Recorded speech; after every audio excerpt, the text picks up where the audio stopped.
এই নাস্তাটা কে কে খাবে তাড়াতাড়ি চলে আসেন আমার বাড়িতে। আমার বাড়িতে আমি আজকে অনেক বেশি পরিমাণে রান্না করতেছি। আমার হাজব্যান্ডও বলতেছিল এত বেশি কেন বানাইছো, তা আমি বললাম যে আমার তো ফেসবুকে অনেক ফ্রেন্ড আছে, বান্ধবীরা আছে, সবাই আমার বাড়িতে চলে আসেন, আপনাদের জন্য এই নাস্তাটা রেডি করলাম। আমি সুন্দর করে আটা, সুজি, কলা, ডিম, দুধের সঙ্গে ডিপ করে ভালো করে একটু কম পরিমাণে চিনি দিয়ে রেডি করে নিছি।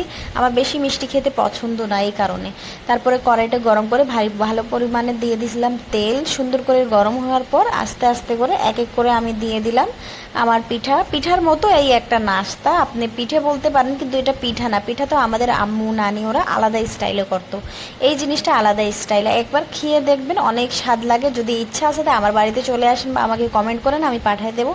আলহামদুলিল্লাহ এত স্বাদ হয়েছিল, আমার হাজব্যান্ডও বলে। প্রত্যেক আমি প্রায় হয়ে গেছে, আমি 3বার, এইবার হয়ে গেছে মিলাইয়ে 3বার, আমি 3বার রান্না করলাম। আলহামদুলিল্লাহ প্রতিবারই অনেক স্বাদ হয়।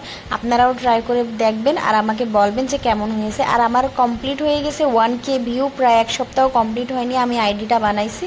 আলহামদুলিল্লাহ আমি অনেক খুশি আছি। আমাদের জন্য দোয়া করবেন আর যেন আমি আরও আগে বাড়তে পারি। আর আপনাদেরকে একটাই কথা বলবো, আমাকে কমেন্ট করে জানান যে আপনারা কি কি খেতে চান, আমাকে বলেন। এত সুন্দর সুন্দর পিঠা, সব জিনিস, হালুয়া টালুয়া সব কিছুই বানায় দেখাচ্ছি। আপনারা বলেন না কেন আমাকে, আমি বুঝতে পারতেছি না। আমাকে জানাইলে তো আমার জন্য একটু সহজ হয়ে যাবে না কাজটা। আস্তে আস্তে করে দেখেন সবগুলা পিঠাই ভেজে নিছি, কত সুন্দর সুন্দর কালার হয়ে গেছে দেখেন।